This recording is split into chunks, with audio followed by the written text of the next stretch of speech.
če ne bo prišlo do neke, jaz bi rekel, dost jasne samoomejitve v tej industriji, potem se bo to enega lepega ali pa grdega dne spošlo. Meni je zelo všeč odkritost recimo Zlatana Ibrahimovića, ki je eden izmed najbolje plačanih nogometašov na svetu in zdaj pač, ker ste tudi iz gospodarstva, da se to najbolj zanima, je najdražji nogometaš za delodajalca, konkretno za Paris Saint-Germain, ki je v lasti katarskega konzorcija, in zaradi zelo visokih davkov na visoke prejemke v Franciji je kot rečeno Ibrahimović ima najvišjo bruto plačo, neto dobi nekoliko manj in on sam je rekel, da je ta sistem popolnoma nov. Mislim, da UEFA na tem področju dela pametno in jaz bi rekel tudi precej bolj transparentno kot Mednarodna nogometna zveza. Zelo so na dlani tudi razmišljanja, da bi tudi Evropa poskušala uvesti to, kar recimo v Ameriki imajo, v Severni Ameriki ta salary cap, se pravi najvišja dovoljena vsota, ki jo lahko delodajalec porabi za plače športnih klubov.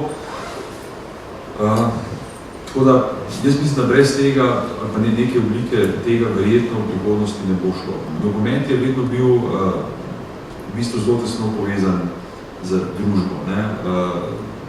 Nekoč je bil poklicni nogometaš, recimo v Angliji, kjer se je začel profesionalni nogomet, v bistvu popolnoma normalni poklic kot vsi drugi.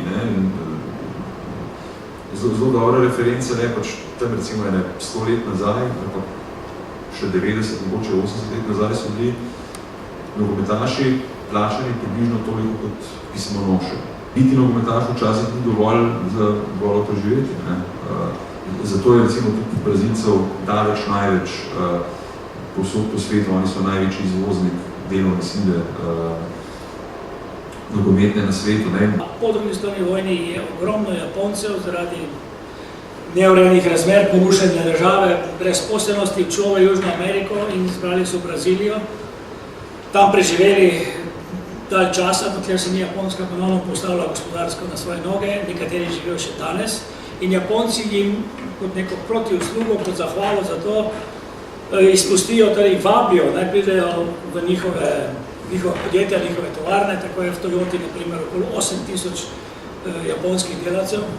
Toyoti, torej, jaz sem bil v Nagoji tudi trener, kjer je Toyota glavni sponzor in sem to celo videl, kjer imajo naselja, kjer so samo, torej, več manj Brazilci, imajo svoje trgovine, živijo kot Braziliji praktično, in na ta način to vračajo. Res pa je, da so tudi popularni najbolj brazilski nogometaši, od vseh tujih nogometašev. Je pa en problem, ki nastopi z Brazilci, to sem jaz čutil vsako leto, to je, da po prekinitvi, januarski prekinitvi, torej konc prvenstva, potem je pauza in pričetek novega prvenstva oziroma priprav, Brazilci zmeraj zamudijo. Oni ne morejo točno priti nazaj na Japonsko, ker imajo ravno tistem času tisti karneval in oni vejo, da nam bo kaznovano okrog $10,000 in on to lepo plača in je mir. Šport kot tak, čeprav je seveda ranljiv, tako kot pač druge dejavnosti človeški družbi. Šport je v bistvu vendar ena zelo poštena dejavnost. Jaz bi rekel, da nogomet kot tak, ki ga gledamo in to vsak dan tudi na igriščih, kjer igrajo punce in fantje, da je celo na nek način boljši od človeške družbe nasploh. Čeprav ga potegnejo pa zelo prizadet ali pa celo tudi ta nevarnost obstaja uničiti pa določene kriminalne prakse. Jaz v bistvu sem bil sploh presenečen, ko sem dobil prve informacije, da to sploh obstoja. Da je možno zaslužiti denar za to, da ti po nekem dogovarjanju režiraš rezultat in da potem določena skupina ljudi se s tem okoristi, kar je kriminalno dejanje in tisti, ki to delajo, seveda, to so ljudje z negativnimi karakterji, blago rečeno. In vse posod se takih ljudje seveda najdejo. Imamo jih tudi znotraj nogometašev, imamo jih tudi znotraj trenerjev, imamo jih tudi znotraj funkcionarjev in če se tu napravi sprega, je to vse mogoče. Na koncu jaz mislim, da se pač vedno etičnost in moralnost izplača. Jaz verjamem v to in to se tudi pri nogometu zelo pogosto pokaže. Če si ti pošten, se ti to na koncu povrne. Vedno se bolj splača biti pošten kot ne. Mi smo zdaj v neki fazi kapitalizma, kjer je pač ta zadeva najbolj negativno izražena.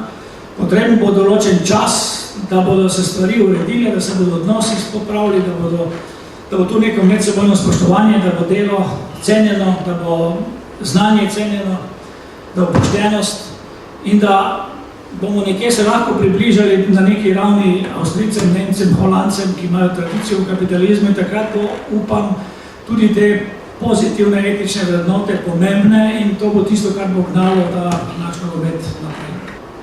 Če bomo na prav način pristopili k reševanju sveta, jaz rekel, da bodo mogoče naši zanamci tudi nekoč doživeli, da bosta Pismonoša in nogometaš približno enako plačana in spoštovana, čeprav dobro, mislim, da poklic Pismonoše mogoče ni tako zelo perspektivno kot poklic nogometaša.